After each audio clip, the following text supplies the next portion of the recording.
Je me sens au contraire rempli d'espérance et de joie pour faire face à ces problèmes avec la certitude de la victoire de Jésus-Christ.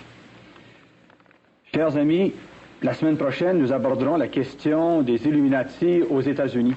Et dans une quatrième émission, nous aborderons la question de la réaction. Comment faire pour combattre la contre-attaque sur le sujet en question? Oui, très brièvement, d'abord, il s'agit de se rendre compte d'une situation de fait. Depuis le 1er mai 1776, une action concertée a été entreprise pour pouvoir établir un seul gouvernement mondial, un seul système monétaire mondial et une seule religion mondiale sous l'égide de Lucifer.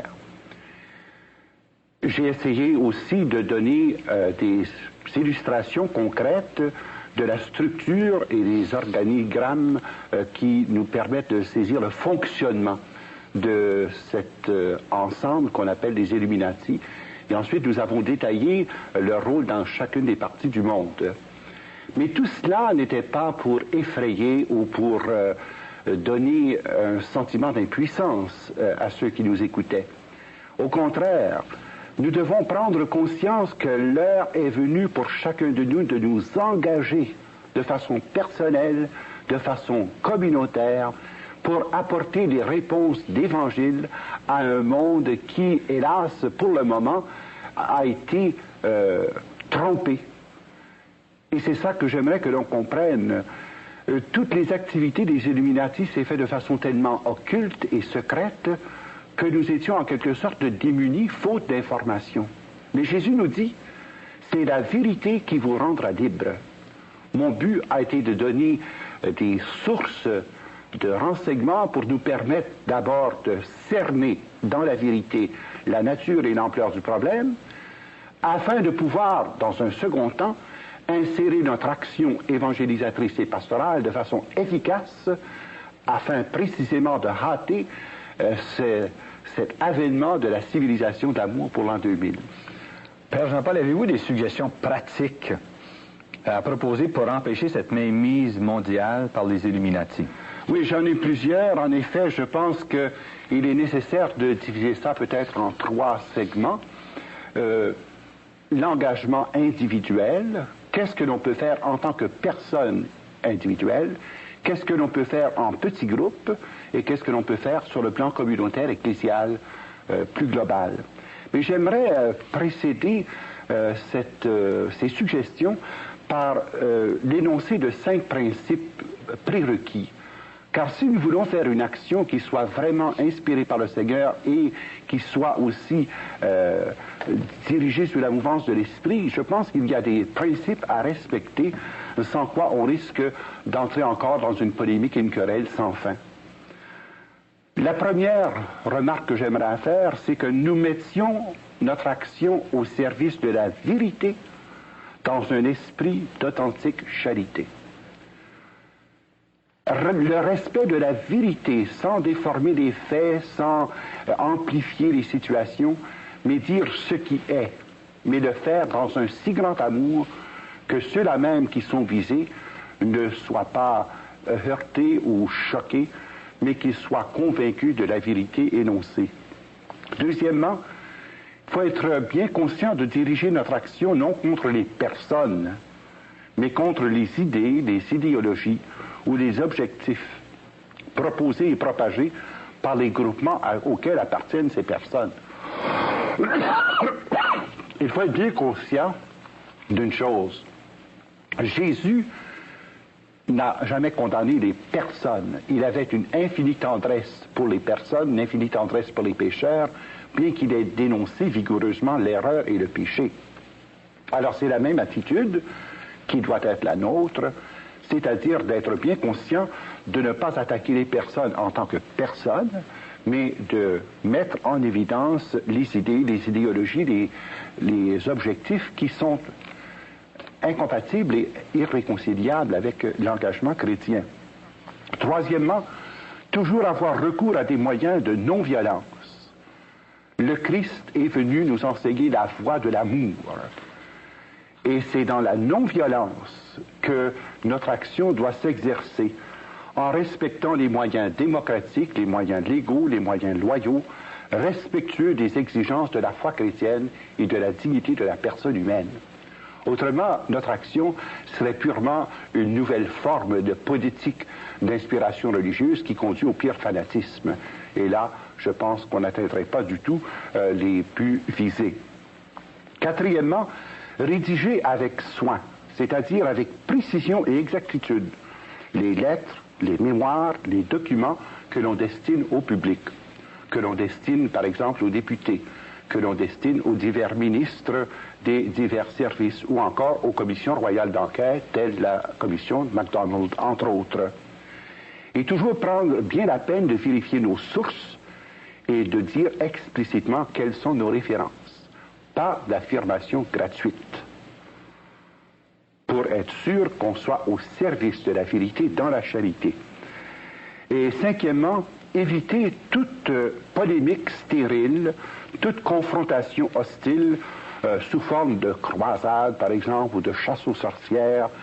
Jésus nous dit clairement, la vérité nous rendra libres. Donc se mettre au service de cette vérité-là en vue de la libération des cœurs et des esprits. Mais Saint Paul nous avertit aussi, il est beau d'avoir du zèle, mais si vous avez un zèle amer, vous ne glorifiez pas Dieu. Et je pense que si nous exhortons les auditeurs à un engagement, nous voulons les exhorter à un engagement tellement rempli d'amour et de vérité qu'il n'y a pas de place pour l'amertume, pour la haine ou pour le fanatisme sous quelque forme que ce soit. Maintenant, sur la question de l'engagement individuel, je pense que c'est important pour nous de bien comprendre une chose. On a pu être impressionné par la puissance de ces organisations occultes et on a pu être impressionné également par l'étendue de leur action. Mais n'oublions pas que nous sommes tous membres du corps du Christ. Nous sommes 750 millions de catholiques et près d'1 milliard de chrétiens. Si chacun individuellement assumait sa responsabilité chrétienne et un engagement sérieux selon son baptême et sa confirmation, bien là, à ce moment-là, ce serait très facile de pouvoir se désengager de cette espèce de machine énorme que l'on appelle d'ailleurs encore la bête. C'est le nom technique et officiellement reconnu pour cet immense organisme des Illuminati. Alors je pense que sur le plan individuel, disons, il y a des choses très faciles à faire. Qui ne peut pas écrire une lettre?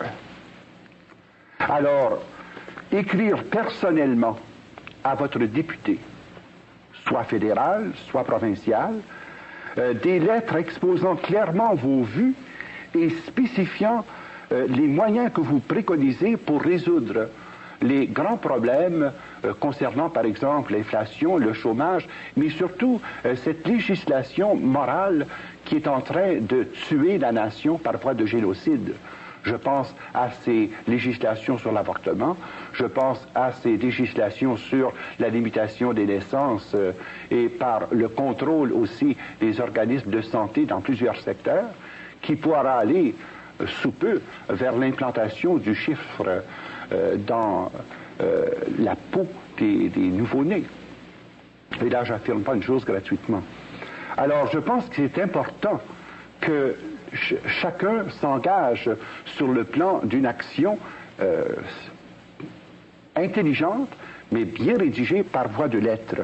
Deuxièmement, être personnellement engagé à fournir la documentation nécessaire dans les lectures que l'on fait, soit par exemple dans les journaux, dans les revues, pour pouvoir ensuite écrire aux ministres concernés, comme par exemple le ministre des Finances, le ministre de la Défense, le ministre des Affaires extérieures, afin que l'on puisse faire valoir dans la société démocratique où nous sommes la voix des chrétiens.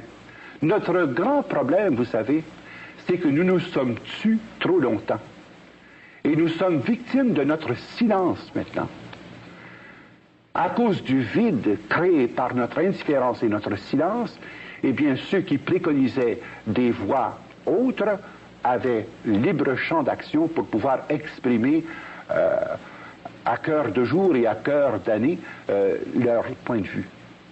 Ayons le courage d'exprimer nos vues et d'exprimer surtout les exigences de notre propre conscience face aux grandes législations, aux grandes orientations qui, comme on le sait, sont inspirées par cette pensée illuminatiste, tant dans le domaine économique, politique, social, culturel.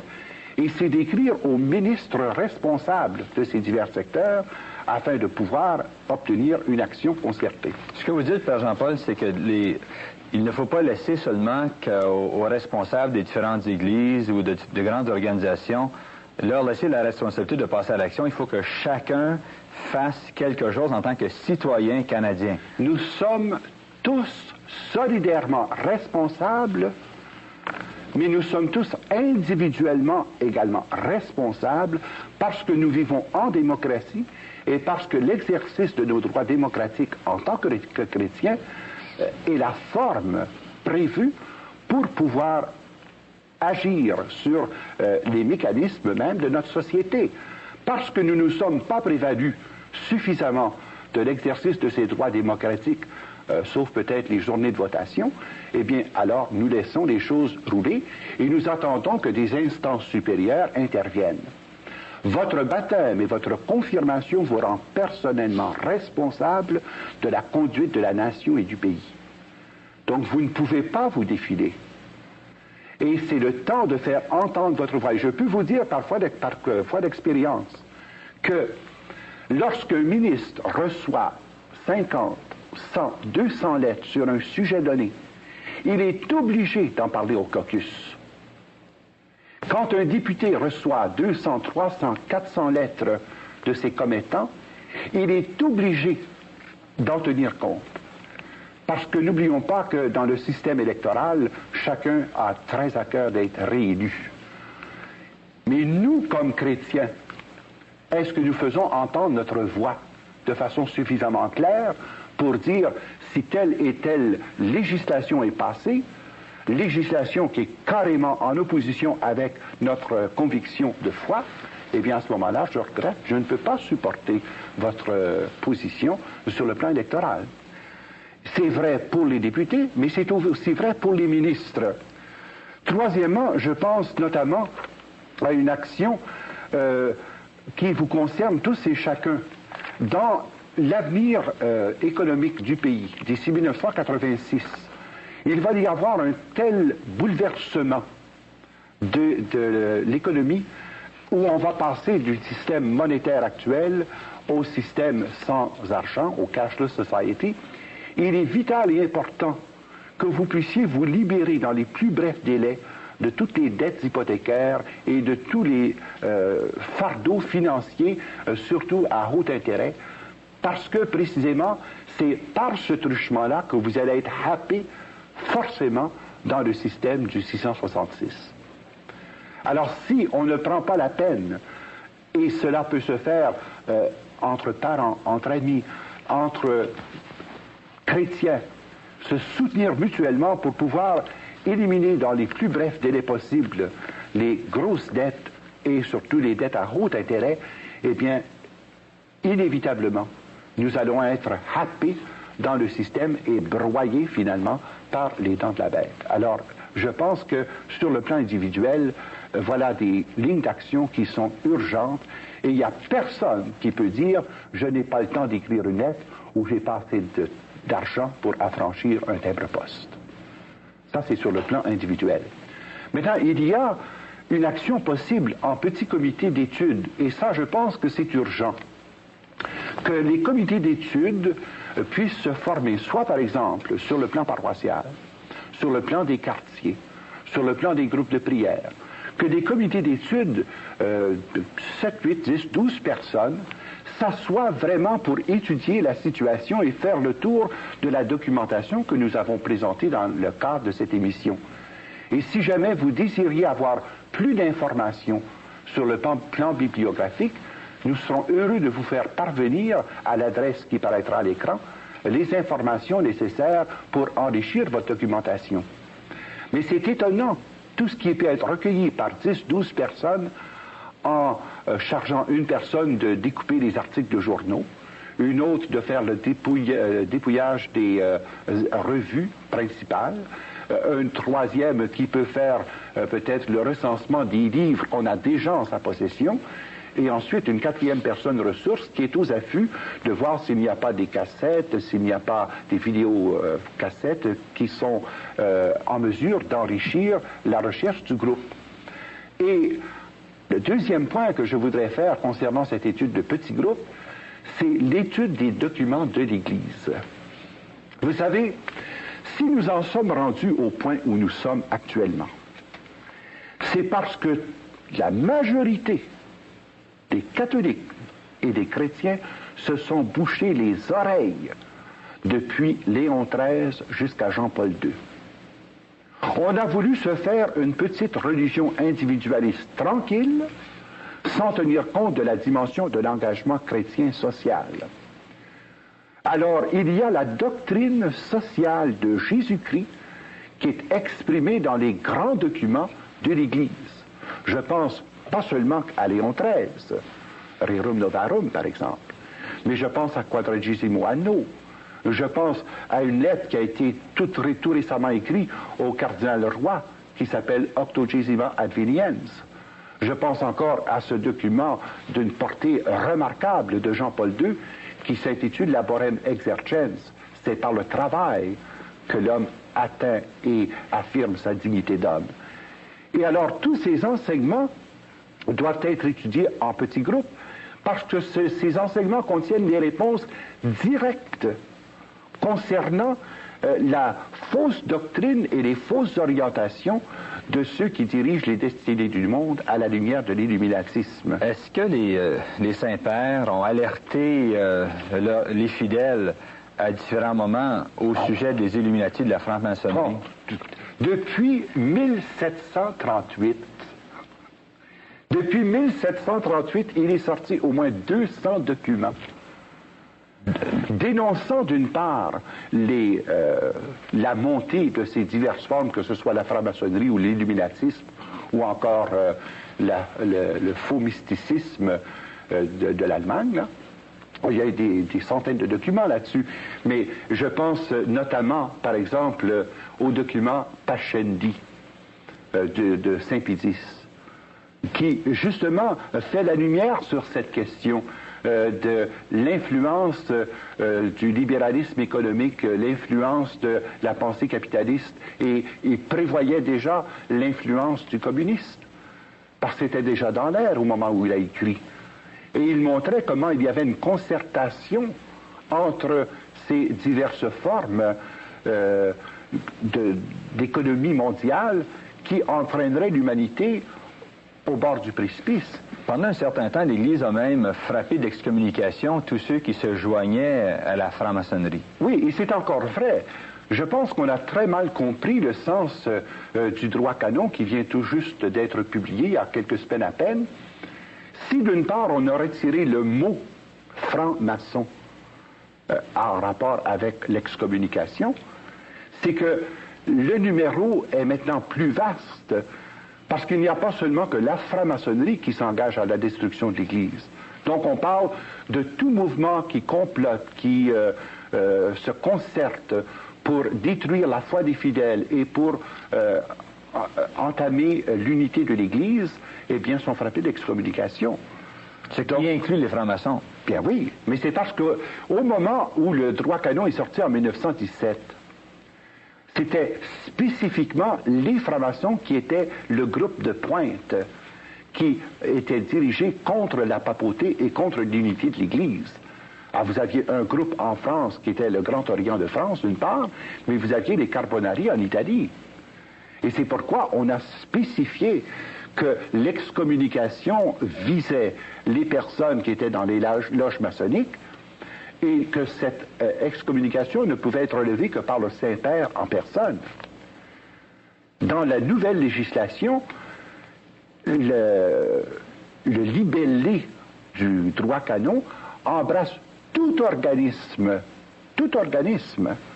pas seulement que la franc-maçonnerie, mais tout organisme qui atteint et l'unité de l'Église, et l'intégrité de la foi, et la liberté religieuse des fidèles. Et alors, à ce moment-là, l'excommunication peut être relevée non plus par le Saint-Père, mais par les conférences épiscopales de chaque pays. Donc, nous voyons à ce moment-là comment l'Église s'est maintes et maintes fois prononcée, mais nous avions les oreilles bouchées. Et c'est pour ça que je voudrais m'adresser à vous, chers auditeurs. Ouvrez vos cœurs au divin Rédempteur. Ouvrez les oreilles de votre cœur à ce que l'Esprit dit à l'Église aujourd'hui. Ouvrez les yeux de votre cœur pour discerner ce qui se passe et pour dépister dans quelle zone d'influence s'exerce le rôle des Illuminati dans les secteurs particuliers où vous œuvrez, que ce soit dans le domaine politique, économique, social, religieux, militaire. Ils sont partout. Mais nous avons tendance au défaitisme en disant « nous sommes si petits, si faibles ». Ce n'est pas vrai. Partout où la puissance des ténèbres abonde, la force de la lumière surabonde, au départ. Deuxièmement, nous sommes sûrs que Jésus est victoire. Il nous a obtenu la victoire par sa mort et par sa résurrection. Il a scellé cette victoire par sa croix. Alors nous n'avons absolument rien à craindre, au contraire. Mais nous avons à exercer notre action de façon concertée, sur le plan individuel, sur le plan des petits comités, et enfin sur le plan communautaire ecclésial. Et c'est là que je pense que des organismes comme les groupements Actes, ou les groupements du plein évangile, les hommes d'affaires du plein évangile, ou des groupements comme les Chevaliers de Colomb, les groupements comme l'Opus Dei. Alors, ces divers groupements, en tant que groupements, doivent faire entendre leur voix sur la place publique, doivent faire entendre leur voix, par exemple, au rassemblement de la Chambre du commerce, doivent faire entendre leur voix dans tous les secteurs des congrès, que ce soit les congrès d'hommes d'affaires, les congrès de professionnels, les congrès médicaux, les congrès pédagogiques. Nous devons faire entendre notre voix. Mais pour cela, il faut des documents bien préparés, bien documentés, qui servent la vérité dans la charité. Et personnellement, j'ai regroupé une quinzaine de spécialistes pour préparer un document majeur qui sera présenté à la Commission royale d'enquête MacDonald. Et comme il s'agit de porter un jugement diagnostique d'une part sur la structure de notre économie et sur les causes de la crise économique actuelle, eh bien là, nous sommes en mesure d'apporter vraiment de la lumière pour apporter notre contribution en tant que chrétiens à bâtir ensemble un Canada qui soit vraiment sous l'égide du Seigneur Jésus-Christ. N'oublions jamais une chose, c'est que le Canada a été placé par les pères de la Confédération sous le dominion de Jésus-Christ. Et c'est du psaume 71 qu'est tirée la devise du Canada. Que ton règne s'étende d'un océan à l'autre, à mare usquad mare. Et c'est le psaume 71 qui a été l'inspiration d'appeler le Canada non pas une république, non pas un royaume, mais un dominion. Parce que c'est le terme qui était utilisé dans la version biblique que les pères de la Confédération ont consulté. C'est le dominion de Jésus-Christ. Et je souhaite, et je termine là-dessus, je souhaite qu'ensemble, comme chrétiens, nous nous donnions les moyens d'action par la télévision, par la radio, par les journaux, par les publications de toutes sortes, que nous puissions vraiment apporter notre collaboration entière pour permettre que cette voix de l'Église se fasse entendre sur la place publique. La place de l'Évangile, ce n'est pas d'abord et avant tout dans le sanctuaire du temple, mais la place de l'Évangile, c'est sur la place du marché. Le jour de la Pentecôte, les apôtres sont descendus sur la place du marché pour proclamer la bonne nouvelle de la résurrection du Seigneur. Et c'est sur la place du marché que nous devons faire entendre notre voix et que nous devons faire aussi intervenir notre action concertée pour que, au nom du Christ, en Église, nous puissions apporter des solutions neuves, des créations qualitatives originales, des solutions inédites aux grands problèmes qui concernent et notre nation et notre pays. J'aimerais peut-être que nous terminions avec un mot de prière. Seigneur notre Dieu, nous venons devant toi proclamer ta royauté d'amour. Nous venons proclamer ta souveraineté d'un océan à l'autre sur ce pays qui est sorti de tes mains et de ton cœur. Ce pays a été bâti par les pionniers de la foi et arrosé du sang des martyrs. Ce pays, Seigneur, tu l'as fait jaillir comme un avant-poste de l'évangélisation dans le monde actuel. Nous te demandons de susciter en ce pays des prophètes, des apôtres, des docteurs et des pasteurs selon ton cœur. Et Seigneur, adresse-toi à ceux qui sont présentement à l'écoute pour que leur cœur s'ouvre au divin Rédempteur. Amen. Bonjour, chers amis. S'intéresse au sujet depuis un certain temps. Il a écrit ce livre qui s'appelle « Le rock and roll, viol de la conscience par les messages subliminaux ». Père Jean-Paul, qu'est-ce qui vous a amené à vous intéresser à la musique des jeunes, la musique rock and roll? Tout d'abord, personnellement, ma formation première a été une formation musicale. J'ai fait du concert de 9 ans à 16 ans et j'ai reçu ma formation musicale à l'Université de Toronto, au Conservatoire. Un peu plus tard, lorsqu'il y a eu cette vague, surtout avec Elvis Presley, j'étais directeur des étudiants. Alors vous comprenez bien que ça posait pour moi un certain nombre de problèmes sur le plan discipline et sur le plan aussi formation spirituelle de mes jeunes. Mais la vraie raison qui m'a poussé à écrire cette étude sur le message subliminal, c'est que j'ai été confronté dans l'espace de quelques mois par 18 cas de suicide. Et c'est d'autant plus effarant que parmi les victimes, il y avait 11 garçons et 7 filles âgés de 14 à 23 ans.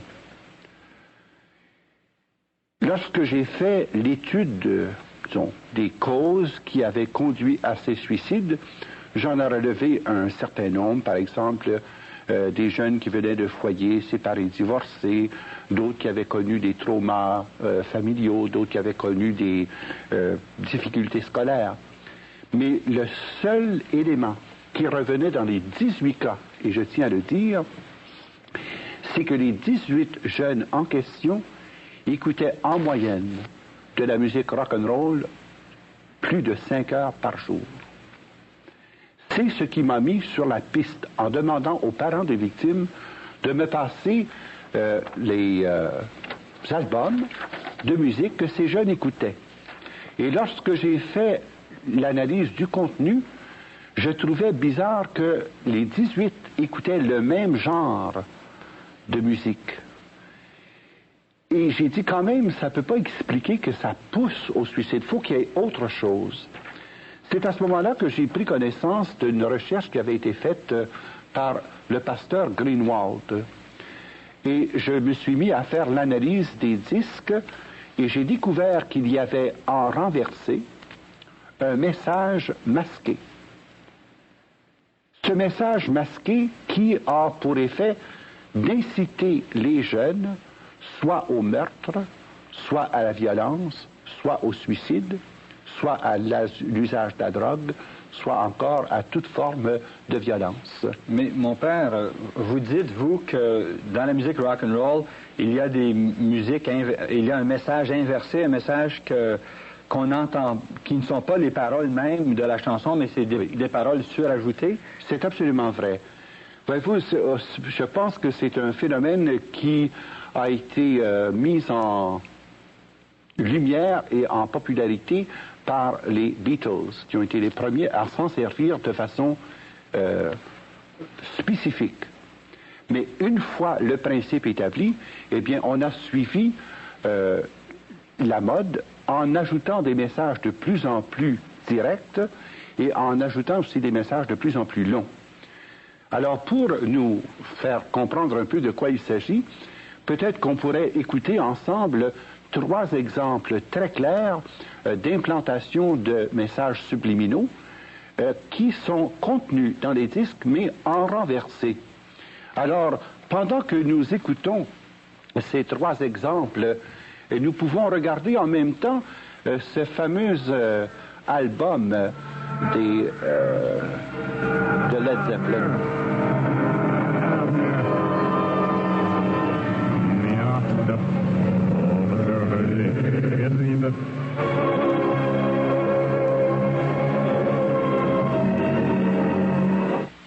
Maintenant que vous avez entendu la version normale, voici en renversé le message subliminal qu'il est très facile d'entendre.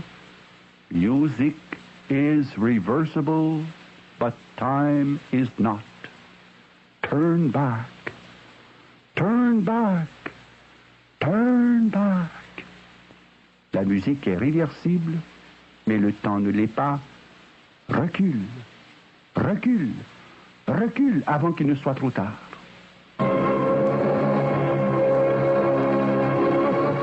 The music is reversible, but time. Turn back, turn back, turn back, turn back. Le deuxième exemple est extrait de la chanson très populaire Stairway to Heaven par le groupe Led Zeppelin. Voici tout d'abord la version normale et connue de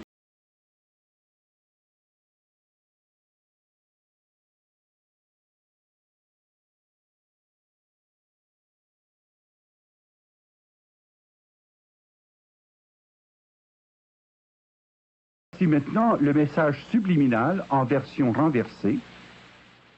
I've got to live for Satan. I've got to live for Satan. Il me faut vivre pour Satan. Il me faut vivre pour Satan.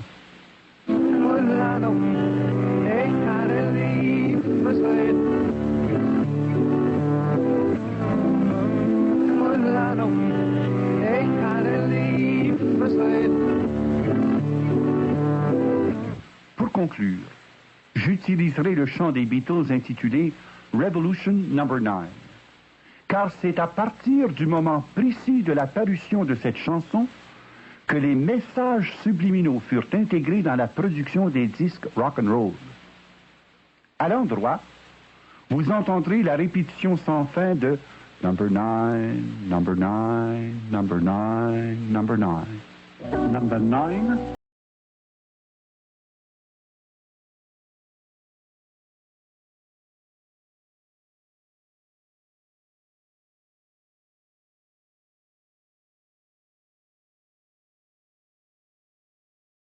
Vous entendrez en version renversée est le suivant.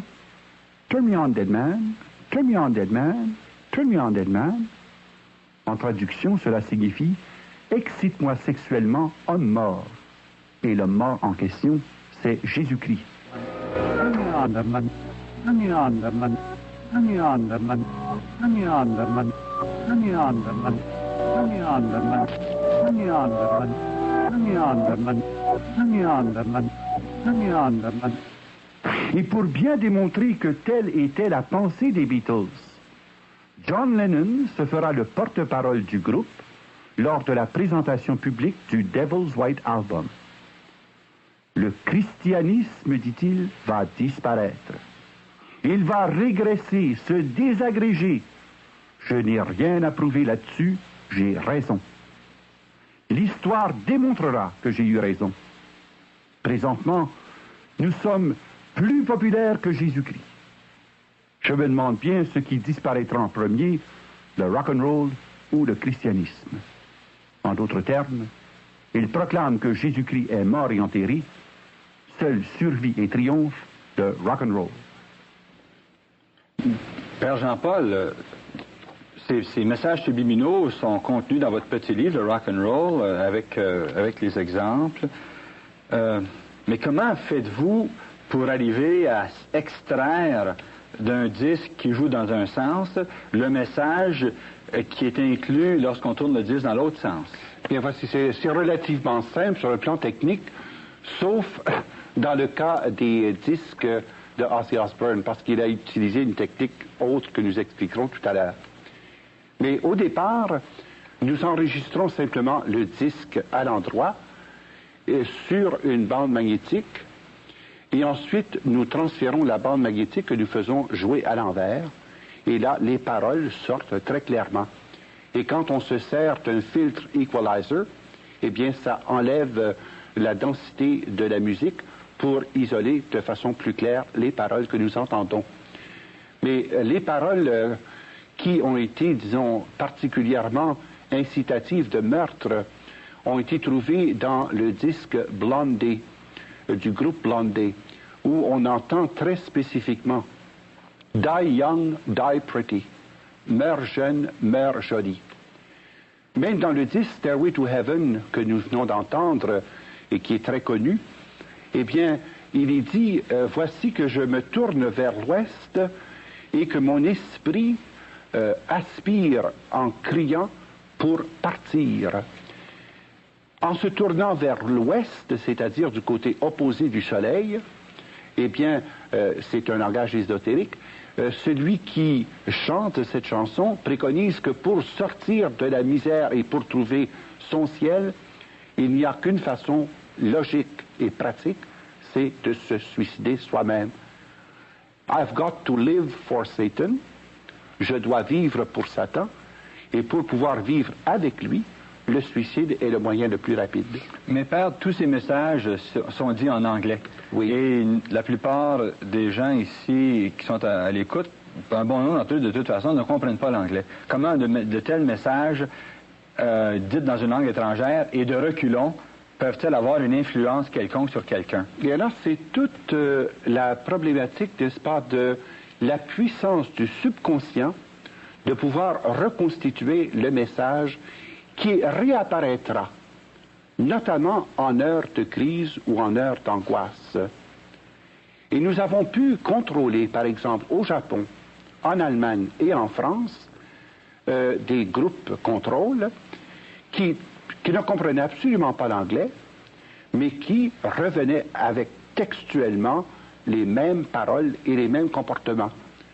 On savait déjà par les études sur la séduction subliminale combien était puissante la suggestion, même cachée, par exemple pour le marketing. Alors, des études ont été faites là-dessus, et notamment les études du docteur Chaloux, qui ont démontré aussi l'impact de la suggestion masquée pour transformer des comportements.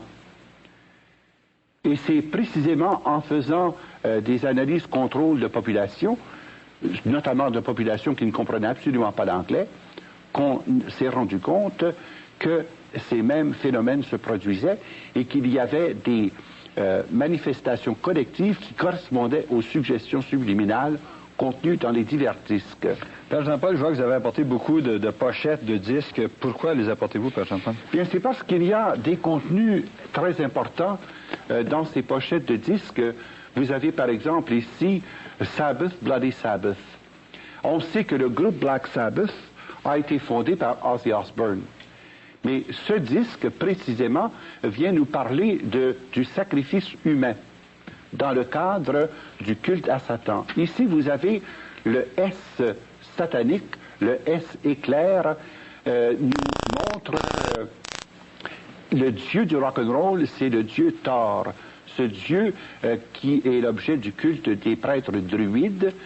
Ici, vous avez un exemple très clair de profanation, où on a pris le Saint-Suaire de Turin comme modèle, et le groupe Black Sabbath voulait demander, exhorter les jeunes à la violence de masse, et ils ont exposé devant leurs yeux, non pas le Saint-Suaire de Turin, mais la similitude de ce sensuaire dans le visage de Satan.